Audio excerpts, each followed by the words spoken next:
Hi സുഹൃത്തുക്കളെ, നമസ്കാരം. അപ്പോൾ പ്രകൃതിയും കാടും സംരക്ഷിച്ചുകൊണ്ട് എങ്ങനെ ലാഭകരമായ കൃഷി ചെയ്യുക എന്നുള്ളതാണ് എൻ്റെ ഒരു രീതി.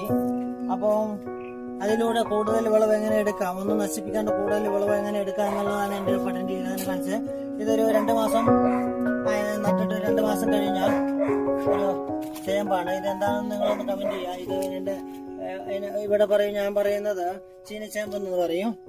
നിങ്ങളുടെ നാട്ടിൽ എന്താ പേരെന്നൊന്ന് കമന്റ് ചെയ്തേക്കണേ. അപ്പൊ ഇത് ഞാൻ എന്താ പറയാ, ഇതൊന്നും നശിപ്പിക്കാണ്ട് ഇത് പ്രത്യേകം തയ്യാറാക്കിയ ആ വളമാണ് ഈ കാണുന്നത്. ഇതിവിടെ കരികില പൊടിഞ്ഞോണ്ടില്ല.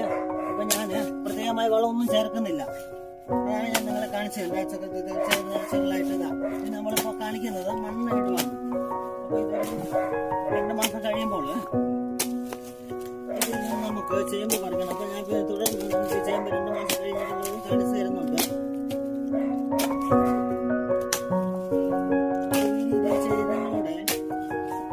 ലാഭകരമായിട്ട് കൃഷികൾ ചെയ്യാൻ സാധിക്കുമെന്നാണ് എനിക്ക് മനസ്സിലായത്.